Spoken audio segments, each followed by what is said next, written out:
안녕하세요. 오늘의 사연을 소개합니다. 저는 37세 여성으로 얼마 전 남편과 이혼한 상태입니다. 제 외모는 화려한 편은 아니지만 약간의 도움을 받아 남성들의 관심을 끌기에는 충분한 매력을 지니고 있습니다. 현재 혼자 살고 있으며 전 남편은 아들과 함께 미국에서 생활하고 있습니다. 이혼 이후로는 성적인 만족감을 느끼지 못하고 있습니다. 제가 친하게 지내는 유정 언니는 아파트 헬스장에서 알게 된 분입니다. 그녀에게는 고등학교 3학년에 다니는 19살 된 아들이 있습니다. 유정 언니의 남편은 해외에서 장기간 일을 하고 있으며 유정 언니는 저보다 8살이나 많지만 동안 외모 덕분에 처음에는 동갑으로 착각하고 친해지게 되었습니다. 우리는 필라테스 수업을 함께 들으면서 친해졌고 유정 언니는 제가 이혼한 후 외로움을 덜어주기 위해 여러 싱글 남성들을 소개해주곤 했습니다. 하지만 저는 그들이 진정한 관계보다는 제 외모에만 관심이 있다는 걸 깨닫고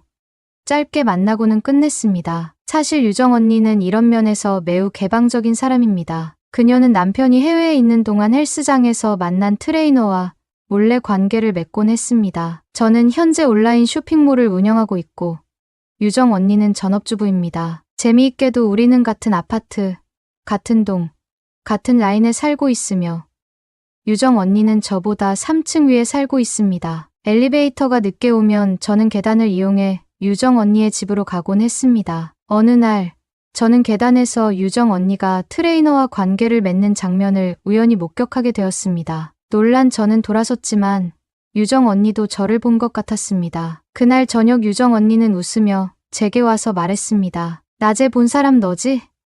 다행이야. 너 아니었으면 이사 가야 할 뻔했어. 너도 한번 해볼래? 정말 짜릿해. 저는 얼굴이 화끈거렸습니다. 언니, 어떻게 대낮에 그런 일을 할 수 있어? 너무 대담한 거 아니야? 유정 언니는 웃으며 대답했죠. 야, 이 아파트에서 내가 아니면 그 시간에 계단 쓰는 사람 없어.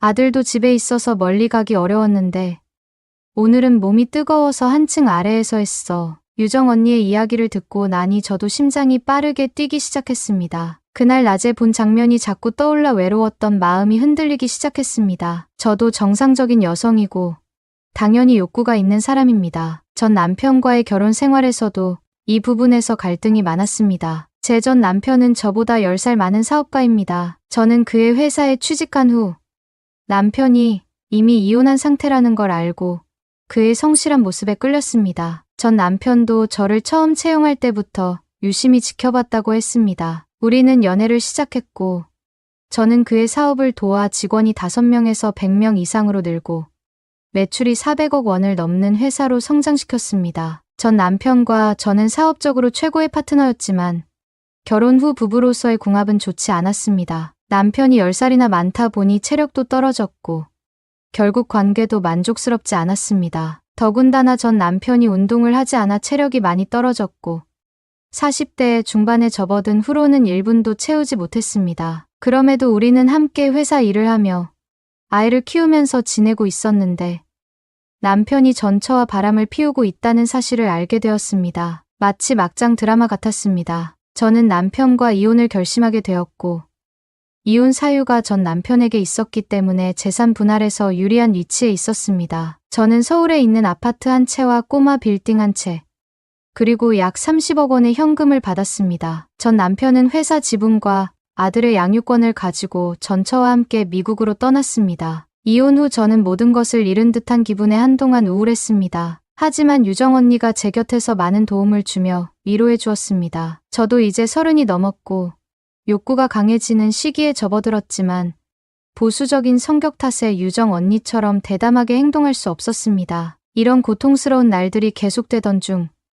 우연히 여성 전용 전동기를 사용하면 성적 욕구를 해소할 수 있다는 얘기를 듣게 되었습니다. 그래서 몰래 하나를 구매해 2번 정도 사용해봤고 효과가 있다는 것을 알게 되었습니다. 이번 주 토요일은 원래 유정 언니와 산에 가기로 한 날이었습니다. 하지만 금요일 저녁 유정 언니가 갑자기 저희 집에 찾아왔습니다. 현관문을 열자마자 유정 언니의 뒤에 서 있는 서준이가 보였습니다. 안녕하세요, 이모. 서준이가 수줍게 인사하며 유정 언니와 함께 집 안으로 들어왔습니다. 그제야 저는 제가 집에서 요가를 하던 중이었음을 깨달았습니다. 요가 바지와 깊게 파인 탱크탑을 입고 있었기에 가슴이 드러나 있었습니다. 들어와서야 유정 언니가 여행 가방을 들고 있는 것을 보았습니다. 유정 언니의 남편이 해외에서 사고를 당해 급히 가봐야 한다고 했습니다. 원래는 서준이도 데려가려 했지만 비자가 만료되었고 농구를 하다 오른팔을 다쳐 혼자서는 아무것도 할 수 없는 상황이었습니다. 혼자 집에 두기에는 걱정이 되어 유정 언니는 19살 된 아들을 저에게 맡기기로 했습니다. 유정 언니는 생활비도 주겠다고 했습니다. 유정 언니가 매우 다급해 보였고 곧바로 공항으로 떠나야 했기 때문에 저는 결국 부탁을 받아들였습니다. 유정 언니는 항상 저에게 잘해주었기에 저도 돕고 싶었습니다. 제가 승낙하자 유정 언니는 감동하며 저를 한번 껴안아 주었고 200만 원의 생활비를 보내주었습니다. 떠나기 전 유정 언니는 서준이에게 제 말을 잘 들어야 한다고 당부하며 그렇지 않으면 용돈을 끊겠다고 경고했습니다. 유정 언니가 떠난 후 저는 서준이를 위해 옆방을 정리하고 그의 옷과 생활용품을 옮겨두었습니다. 제가 침대를 정리하는 동안 서준이는 조용히 제 뒤에 서 있었습니다. 정리가 끝난 후 서준이가 시선을 피하며 수줍어하는 모습을 보았습니다. 그제야 제가 입고 있던 잠옷이 너무 짧아 속옷이 드러났을 것이라는 생각이 들었습니다. 부끄러웠지만 태연한 척하며 서준아, 침대 다 정리했으니 여기서 자면 돼 라고 말했습니다. 감사합니다, 이모. 서준이는 예의 바르게 감사 인사를 했습니다. 예전에도 몇 번 봤지만 이번에 이렇게 제대로 본 건 처음이었습니다. 요즘 애들은 왜 이렇게 키도 크고 잘생겼는지 젊음의 기운이 넘치는 서준이를 보며 저도 모르게 마음이 설렜습니다. 불안해진 저는 얼른 그의 방에서 나왔고 눈길조차 마주치지 못했습니다. 그렇게 서준이는 첫날 밤을 보냈고 신기하게도 서준이가 우리 집에 온 첫날 밤 저는 오랜만에 편안하게 잠을 잘 수 있었습니다. 다음 날 오전 11시쯤 유정 언니가 해외에서 영상 전화를 걸어왔습니다. 그녀는 이미 도착했고 서준이의 아빠가 위기를 넘겼으니 걱정하지 말라고 했습니다. 그리고 서준이에게 제 말을 잘 듣도록 다시 한번 당부했습니다. 오후에 서준이가 집에서 공부를 하는 동안 저는 헬스장에 다녀왔습니다. 원래는 친구들과 저녁 약속이 있었지만 서준이가 혼자 있으면 밥을 챙겨 먹기 어려울 것 같아 약속을 취소하고 집으로 돌아왔습니다. 저녁 식사 후 서준이는 방으로 돌아갔고 저는 설거지를 마친 후 거실에서 잠시 쉬고 있었습니다. 그때 서준이 방에서 묘한 소리가 들려왔습니다. 처음에는 서준이가 몰래 야한 영화를 보고 있는 줄 알았지만 자세히 들어보니 여자와 영상 통화를 하고 있는 것이었습니다. 통화 내용이 꽤 자극적이었고 신음소리가 들리자 저는 얼굴이 붉어졌습니다. 제가 거실에서 헛기침을 하자 서준이가 눈치채고 급히 영상 전화를 끊었습니다. 아마도 여기가 자신의 집이 아니란 걸 그제야 깨달은 것 같습니다. 서준이가 방에서 나왔는데 민소매 셔츠를 입고 어깨에 수건을 걸친 채 왼손에 잠옷을 들고 있었습니다. 이모, 저 먼저 씻을게요. 라고 말하며 웃는 서준이를 보니 제 마음이 두근거렸습니다. 서준이가 화장실로 들어가고 나서야 저는 안도의 한숨을 쉬었지만 갑자기 화장실 문이 열렸습니다. 저는 서준이가 무언가를 잊어버린 줄 알았는데 이모, 이게 갑자기 떨어졌어요. 물에 닿을까봐 걱정돼서요.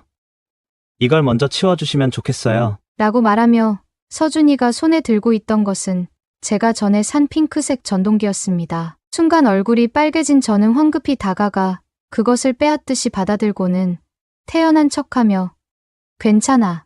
이건 그냥 마사지 기구야. 라고 말했습니다. 하지만 서준이는 모든 것을 이해한 듯 했습니다. 서준이는 어색한 미소를 지으며 알겠어요. 라고 말하고는 다시 화장실로 들어갔습니다. 화장실 문이 닫힌 후 저는 쥐구멍이라도 들어가고 싶은 심정이었습니다. 황급히 제 방으로 돌아가 그 전동기를 서랍 깊숙이 넣으며 얼굴이 뜨겁게 달아오르는 것을 느꼈습니다. 방금 그 순간은 정말 너무나도 민망했습니다. 늦은 밤, 저는 다시 한번 서준이 방에서 들려오는 묘한 소리에 잠에서 깼습니다. 서준이가 여자와 나누는 달콤한 대화는 저를 더욱 외롭게 만들었고 참지 못하고 다시 핑크색 전동기를 꺼내 들고 말았습니다. 다음 날 아침, 저는 놀랍게도 이미 아침 9시가 넘은 시간을 확인하고 깜짝 놀라 일어나 서준이에게 아침을 만들어 주려고 했습니다. 하지만 방에서 나오니 서준이가 이미 아침 식사를 사놓고 있었습니다. 그는 커피를 마시며 소파에 누워 농구 경기를 보고 있었고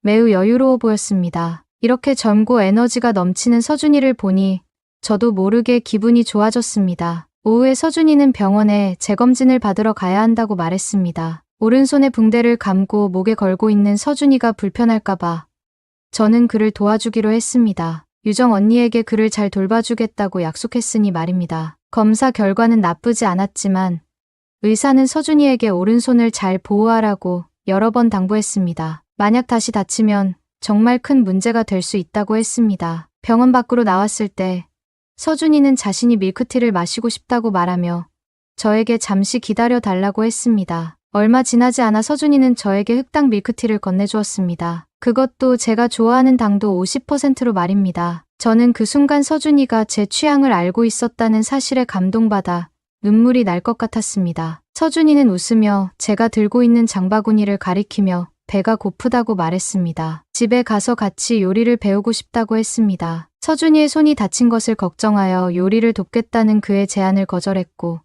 손이 다 낫고 나면 그에게 요리를 가르쳐 주겠다고 약속했습니다. 저녁 식사 후 우리는 함께 TV를 보다가 서준이는 샤워하러 갔고 저는 요가를 연습하러 갔습니다. 갑자기 화장실에서 소리가 나서 달려가 보니 서준이가 한 손으로 샤워하다가 거의 넘어질 뻔한 것이었습니다. 서준이가 괜찮다는 것을 확인한 후 안도의 한숨을 내쉬었습니다. 그런데 잠시 후 서준이가 수건을 두른 채 화장실 문 앞에 서 있었습니다. 이모, 제가 혼자 등을 씻기 힘든데 도와주실 수 있나요? 라는 말을 듣고 저는 얼굴이 새빨개졌습니다. 서준이는 이제 19살인데 제가 그를 도와야 한다니. 그러나 그의 오른손이 깁스를 하고 있는 것을 보고 오늘 병원에서 의사가 했던 당부를 떠올리며 마음이 약해졌습니다. 알겠어. 라고 대답하며 저는 서준이를 도와주기로 했습니다. 심장이 미친 듯이 뛰고 얼굴도 뜨겁게 달아올랐습니다. 제가 동의하자 서준이는 매우 기뻐하며 화장실로 뛰어 들어갔습니다. 저는 그의 등을 닦아주기 시작했습니다. 그때 갑자기 서준이의 수건이 바닥에 떨어졌습니다. 저는 당황해서 두 눈을 가렸지만 반응할 틈도 없이 서준이가 다가와 왼손으로 저를 벽에 밀치며 장난스럽게 말했습니다. 어젯밤에 그 전동기를 사용하는 소리를 다 들었어요. 오늘은 제 걸로 해볼래요? 저는 놀라서 도망치려 했지만 서준이가 저를 누르자 제 호르몬도 폭발해버렸습니다. 서준이가 다가와 키스하려 하자 저는 저항하지 않고 그를 맞이했습니다. 우리는 마치 불꽃이 튀는 것처럼 열정적으로 키스했습니다. 서준이의 오른손이 다친 것을 배려해서 저는 오히려 더 적극적으로 그를 도왔습니다. 이후 우리의 관계는 더욱 가까워졌습니다. 저는 마치 그의 누나가 된 것 같고 서준이는 제 동생 같은 느낌이 들었습니다. 집에 남자가 있다는 사실이 저희 생활을 더욱 즐겁게 만들어 주었습니다. 그 후 저는 온라인 쇼핑몰 운영에 더 열중하게 되었고 웃음도 많아졌습니다. 그러나 매일 밤 서준이가 여자친구와 영상 통화를 하며 이야기를 나누는 소리를 들으면서 약간 질투가 났습니다. 저는 서준이에게 직접 말하지 못하고 은근히 돌려서 말해보았습니다. 그러자 서준이는 웃으며 그 여자친구는 인터넷에서 만난 사이일 뿐 실제로 만난 적은 없다고 했습니다. 서준이는 대학 졸업하면 이모랑 결혼할래요라고 농담처럼 말했지만 그 말이 저를 무척 기쁘게 했습니다. 마치 첫사랑의 감정을 다시 찾은 듯한 기분이었습니다. 하지만 이런 기분도 잠시였습니다. 유정 언니가 그 다음 날 전화를 걸어왔습니다. 남편이 재활이 필요해 국내에서 하게 될 것이라고 했습니다. 뭐가 그렇게 급한지 저녁 비행기로 바로 출발한다고 했습니다. 저는 속으로 서준이를 원망했지만 또 한편으로는 걱정이 되기 시작했습니다. 그리고 이제서야 이 달콤한 날들이 그저 꿈일 수 있다는 생각이 들었습니다. 서준이는 그저 30대 성숙하고 예쁜 여자를 즐기는 것일 뿐 진정한 사랑은 아니었을 겁니다. 앞으로 저는 점점 나이가 들어갈 텐데 서준이의 마음을 사로잡을 자신도 없었죠. 게다가 서준이는 이미 젊은 또래와 영상 통화를 하며 연애의 감정을 나누고 있었고 우리 사이의 관계는 단지 순간의 감정에 의한 것임을 깨달았습니다. 그러나 이런 생각을 하면서도 저는 서준이와의 마지막 밤을 더욱 뜨겁게 보내고 싶었습니다. 어쩌면 그와의 관계를 통해 잠시나마 외로움을 잊고 싶었던 것인지도 모릅니다. 그날 밤 우리는 새벽 3시까지 서로를 열정적으로 끌어안았고 잠에 들었습니다. 하지만 아침이 오고 저는 마음을 다잡고 서준이에게 어제 밤이 마지막이었다고 말했습니다. 서준이는 반대하며 더 지속되기를 원했지만 저는 단호하게 우리의 관계를 정리했습니다. 이후 저는 서준이를 그의 집으로 돌려보냈습니다. 다행히 그날 저녁에 유정 언니가 돌아올 예정이라 더 이상 서준이를 돌볼 필요가 없었기 때문입니다. 유정 언니에게는 문자로 급한 사업 문제로 인해 중국으로 출장을 가야 한다고 핑계를 대고 저는 곧바로 집을 떠났습니다. 서준이가 저를 찾아오지 못하게 하려고 급히 준비한 계획이었죠. 그날 밤 저는 호텔에 머물며 혼자만의 시간을 가졌고 다음 날에는 미리 준비해둔 비행기 티켓을 이용해 중국으로 떠났습니다. 이 모든 상황을 돌이켜보면 제 행동은 제 성격과는 맞지 않는 대담한 결정이었지만 그 몇 주간의 시간은 저에게 매우 특별한 추억으로 남아 있습니다. 비록 이 관계가 영원하지 않음을 알았지만 서준이와 함께한 시간은 저에게 잃어버렸던 자신감을 되찾아 주었고 그 덕분에 마음속 깊이 자리 잡고 있던 우울함을 완전히 털어낼 수 있었습니다. 이제 저는 다시 본래의 생활로 돌아와 돌싱의 삶을 즐기고 있습니다. 언제가 될지는 모르겠지만